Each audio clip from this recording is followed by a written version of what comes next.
So tonight, the Phoenix Mercury are playing against the New York Liberty, and I want nothing more than the New York Liberty to win this game. There is no team I want to lose more than the Phoenix Mercury. That includes the Aces. That includes the Atlanta. At this stage, it includes the Atlanta Dream. Even though I do really want the Atlanta Dream to lose, because I would love to see the Indiana Fever in the conference, or not in the conference finals, in the semifinals. It'd be mad if it ends up being. It would be mad if it ends up being Fever versus the Storm, which could happen. Especially if Malonga goes and locks down Angel Wilson like she did yesterday. But Breanna Stewart obviously got hurt in overtime the last game, which is kind of mad that it's a 76-69 game in overtime. But she's playing. Breanna Stewart tells the media she sprained her MCL, but she went through shoot around. Barring something happening between now and game time, she wants to play. She tells Katie Barnes a 3 of 10 on the pain scale. I will say this. When it comes to MCL sprains, you can brace up and be okay. Like, it's going to limit your lateral movement. It's like the way you can spread. If you wear a massive ankle brace, you can kind of play on an ankle sprain. It's going to be annoying. You're not going to be able to move. You're not going to be able to move it freely, but you're going to be okay. This is somebody who's torn my left MCL 3 times and also sprained my right MCL twice. It's an awkward injury to play on, but if you fully brace it up, like if you tape it up and it can't really move and you fully brace it up, like she's not going to be locking anybody down, but she could still give you 25 solid minutes. I still wouldn't play if I was her. I'd give it a go in game 3. I'd wait till game 3. Because if it is a grade 1 sprain, as you can see here, it's only a mild grade 1 sprain. She wears protective brace, should be able to play without much restrictions. There's some increased risk to tearing the medial meniscus as well as tearing ACL with this injury. I don't think it's that much of a risk. I think it's one of those things where, yeah, there might be a risk for ACL sprain, but I don't think she's going to be moving fast enough. I don't think she's going to be moving fast enough to tear her ACL on this injury. AT is going to be driving right at the knee. Again, unless she's not braced up and AT comes through the side of her knee, I think she'll be okay. And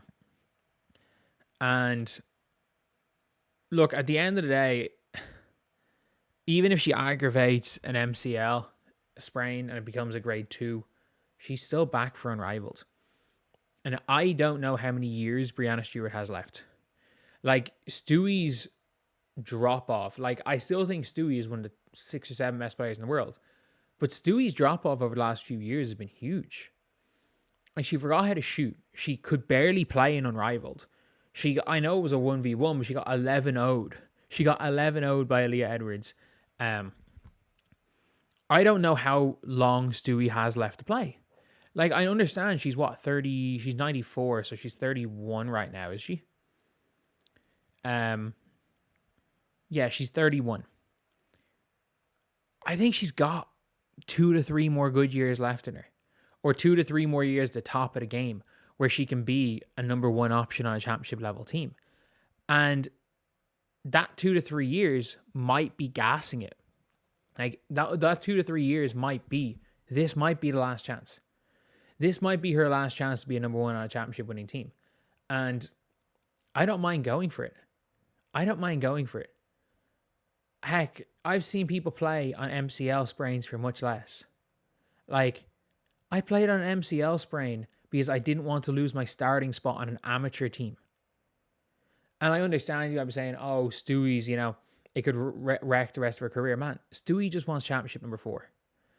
If her playing today gives them a better chance of winning championship number 4, she's going to want to win championship number 4. I don't think Stewie is worried as much about being ready for Unrivaled, because it's unlikely that Stewie does anything that's going to put her out for next WNBA season. It's highly unlikely. Like, I don't think Breanna Stewart, it's very, very unlikely she's moving fast enough to tear her ACL. It's very unlikely. Could she aggravate an MCL sprain to make it into a grade 2 tear? Sure. Cool. She's back midway through Unrivaled. Like, Stewie is one of the all-time greats. She's won, am I right in saying she's won 2 MVPs? She's 3 championships. This era, this quote unquote, this era is going to be between her and Aja. And Aja is going to get her 4th MVP to compare to Stewie's 2. Wait, has Stewie got 2 or 3? 2018, 2023, is that it? Because I know Aja won 20.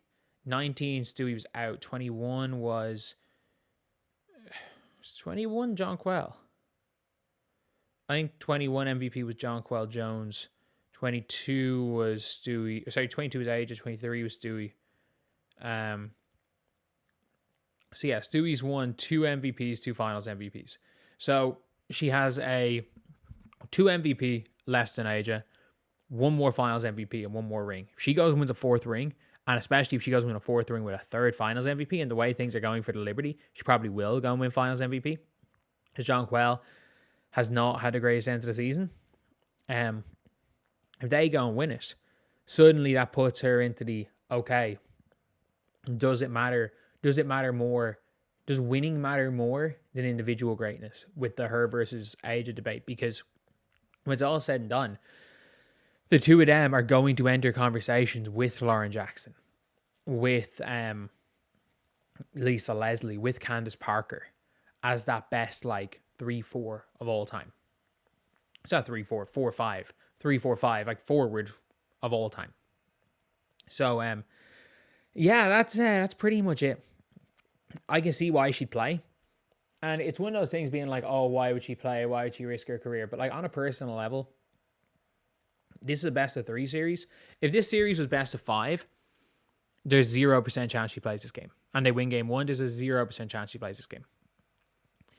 If this was series best of 5 and they won the next game, she would probably sit it out a little bit. And I could see her playing this game if they win, sitting out game 1 of the next round against the Lynx. She could sit out of a game 1. What she's not doing is sitting out of their home court game and then having to go a game 3 in Phoenix on a knee that's probably not going to get much better in 2 days. But it will get enough better that it might help a little bit. But still, with that knee fully strapped up, she's going to be playing at 75%. But Stewie at 75% is still Stewie at 75%. Fair, and again, fair play to her, ballsy move. A move that I don't think that a lot of people would advise her to do, but I respect it, man. I absolutely respect it. I respect players, putting their body on the line, because at the end of the day, very few players, I mean this when I say this, very few competitors will come out there and say they regret doing what they did. If you ask Tyrese Halliburton, does he regret playing? He will say no. He will say no. If you ask, the only thing I can think of is probably Isaiah Thomas. But at the end of the day, Isaiah Thomas probably regrets that because he did it early in his career, right before he was going to get a big contract. I don't think if you asked Isaiah Thomas 6 weeks later when it looked like the Celtics were going to give him a max, 6 weeks later, if he was told, does he regret, he probably would have said no. But anyway, yeah, that is the video. I'll see you guys.